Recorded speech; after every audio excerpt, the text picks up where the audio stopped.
topic.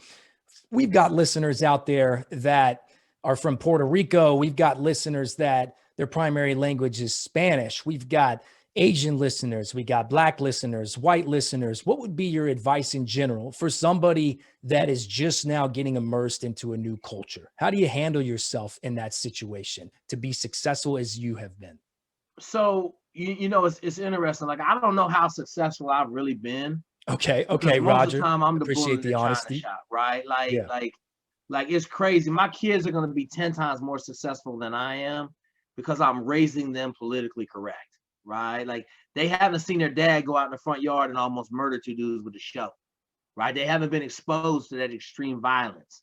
So I would tell everybody, like, for me, like, I don't think it's skin driven, okay? It's not color driven. It's how you grew up economically. Because I could take a poor white kid from West Virginia. My kid Whitey in my class related to me better than he did any of the white people in the school because he grew up dirt poor in West Virginia, and he was a white running back on the football team, and he never made the adjustment. He ended up not graduating, right? So I would tell everybody, like, my first thing, if you Black, go get some white mentors, okay? But then you got to be open to what they tell you, right? I was just reading an article about the Army officer code of dress: khakis, collar shirt, boat shoes, right? Like, it's kind of the same in the Navy. Well, if you came from country West Virginia, I don't care if you white or Black, you ain't wearing khakis, boat shoes, and a collar shirt. So Jake, just to pause real quick. You gave the advice, if you're Black, to seek out some white mentors. When I was Yep. playing football and pursuing this dream, I had Black mentors. So can you touch a little bit more on what you mean by that and what our listeners can hope to get out of that per se? I think it's important for minorities to understand that we're going to gravitate to other minorities, okay? But understand that, like, in the military culture, the other minorities can only help you so much, okay? The majority is who you've got to be able to have guys that are going to reach down and really help you grow as an individual. And I don't think it's a majority and a minority deal. It's just like, for me, I got raised, I'm the only Black person in my whole family. I got raised really white, but I got raised as a damn savage, right? Like, if you talk to me crazy, I'm gonna punch you in the face. That was acceptable in my house. So even though I grew up white and all the other things, I'm still Black in skin tone, but my situation wasn't any different than whites, right?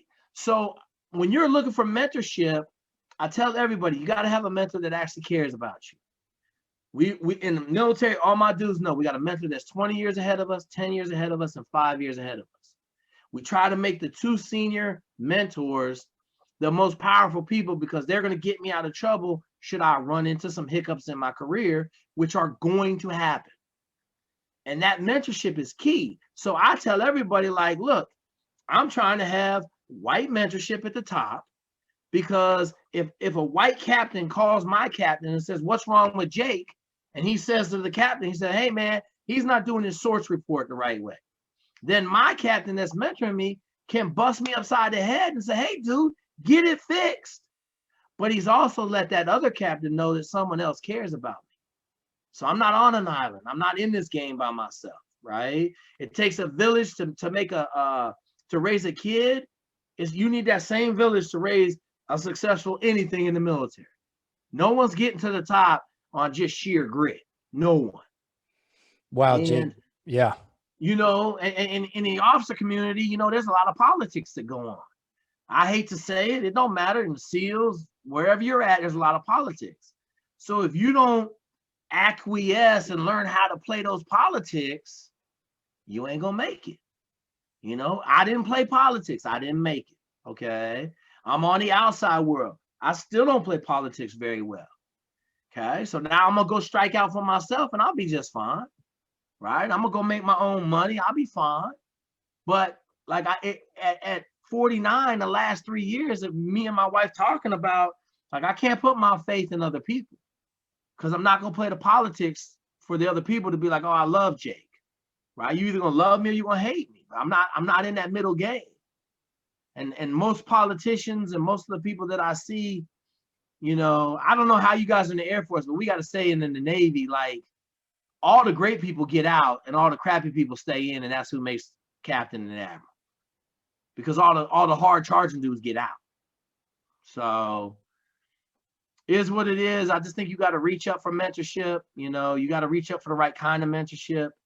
And then, you know, you got to hope that they're going to help you out. And you got to be, the other big thing I'm going to give you for everybody listening, you have to listen to what they're saying. You can't be hard-headed. And when they try to give you some corrections, you want to fight them on them. You got to listen.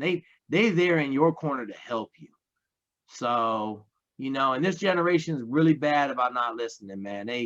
This generation got some listening issues. Albeit, you know, Instagram, YouTube, Google. I think Google is probably the biggest crutch in the world for this generation. It's wild